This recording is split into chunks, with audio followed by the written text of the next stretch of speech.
এবং ব্যাটের মাঝখানে যে জায়গাটা ফাঁকা থাকে অলওয়েজ, যে যখন ব্যাটিং করে সেই তার ফলে কিন্তু তৌহিদ হৃদয় এই উইকেটটা দিয়ে এসেছেন এবং এটা খুব।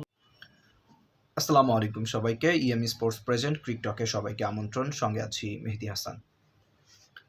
আজকে বাংলাদেশ এবং শ্রীলঙ্কার মধ্যকার তৃতীয় ওয়ানডে খেলা চলছে এবং সেখানে কিন্তু বাংলাদেশ এই মুহূর্তে ১৬৫ রানে ৭ উইকেট।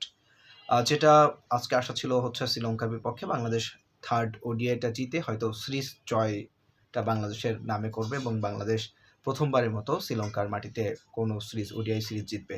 এটা সবার এক্সপেকটেশনে ছিল, কিন্তু আসলে সেটা হয়তো বা সম্ভব হবে না।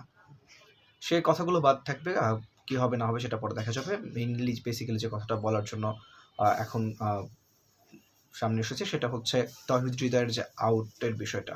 আসলে একটা প্লেয়ার আর কতটুকু মানে এত বাজে তার ফুটওয়ার্ক এবং খুব বাজে এবং খুবই বাজে। কারণ যে পর্যায়ে দলটা ছিল, হ্যাঁ তৌহিদ হৃদয় যদি থাকতেন হয়তো বা ম্যাচ বের হয়ে যেত, কিন্তু একটা ব্যাটসম্যান যখন পিচে সেট হয়ে আছেন এবং তাকে বারবার ট্র্যাপে ফেলার চেষ্টা করা হচ্ছে, কিন্তু তিনি সেরকমভাবেই মানে আউট হওয়ার জন্য খুব রান বের করবেন করবেন। আসলে তৌহিদ হৃদয়ের যে লেগ সাইডে খেলার অভ্যাস, এটা তিনি কবে ছাড়বেন এটা আসলে বলার বাহিরে। এখন যদি তৌহিদ হৃদয়ের আউটের বিষয়টা দেখি, তাহলে তৌহিদ হৃদয়ের আউটের বিষয়টা যদি আমরা দেখি, তাহলে প্রথম যে বলটাই তিনি ফেস করেছিলেন সেই বলে দেখা যাচ্ছে যে তৌহিদ হৃদয়ের ব্যাট এবং পায়ের মাঝখানে কিন্তু অনেকটা জায়গা ফাঁকা থাকে প্রত্যেকটা ইনিংসে। প্রত্যেকটা অ্যানালাইসিস ভিডিও যদি তৌহিদ হৃদয় দেখে থাকবেন তাহলে দেখবেন তার ব্যাট এবং প্যাডের মাঝখানে যে ফাঁকা স্পেসটা থাকে, প্রত্যেকটা বলার কিন্তু তাকে সেই জায়গায় টার্গেট করে কিন্তু বারবার বল করছেন এবং বল করার ফলে তারা সফলও হচ্ছে। তৌহিদ হৃদয়ের এই বিষয়টা বোঝা উচিত। দেখাবো, স্ক্রিনে দেখতে পাবেন। আমরা যদি দেখি বিষয়টা তাহলে দেখেন, প্রথম বলটা যে করেছিল, প্রথম বলটা কিন্তু তার ব্যাটে এবং বলে ভালোই কানেকশন হচ্ছিল, কিন্তু সেকেন্ড বলটা হালকা একটু ইনসাইড মানে ভিতরে ঢুকে ইনসুইং হয়ে একটু ভিতরে ঢুকে চলে গেছে এবং ঢোকার ফলে কি হয়েছে, তৌহিদ হৃদয়ের যে ব্যাট এবং ব্যাটের মাঝখানে যে জায়গাটা ফাঁকা থাকে অলওয়েজ, যে যখন ব্যাটিং করে সেই তার ফলে কিন্তু তৌহিদ হৃদয় এই উইকেটটা দিয়ে এসেছেন এবং এটা খুবই দৃষ্টিকটু।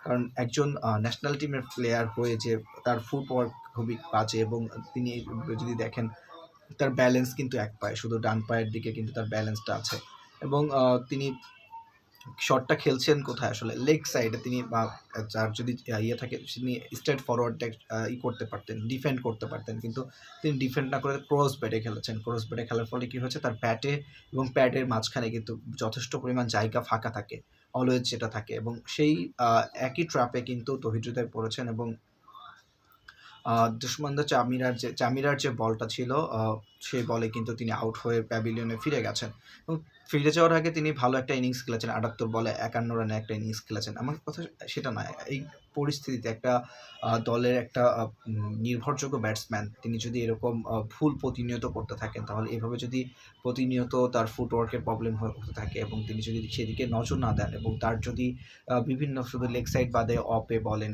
মানে চারপাশে মাঠের চারপাশে যদি খেলার যে শটের পরিধি না বাড়ান, তাহলে আসলে ন্যাশনাল টিমে তৌহিদ হৃদয়ের জায়গা খুব দিনে দিনে ক্ষীণ হয়ে যাবে এবং আমার মনে হয় যে এখানে মাহিদুল হাসান অঙ্কনকে সুযোগ দেওয়া বেটার হবে। কারণ তৌহিদ হৃদয়কে অনেকদিন দেখা হয়ে গেছে, কিন্তু তার ফুটওয়ার্ক বলেন বা তার শুধু এক সাইডের শটগুলো আছে, সেক্ষেত্রে আমার মনে হয় তৌহিদ হৃদয়ের ভিডিওগুলো দেখা উচিত, তার যে সমস্যাগুলো আছে সেগুলো ওভারকাম করা উচিত।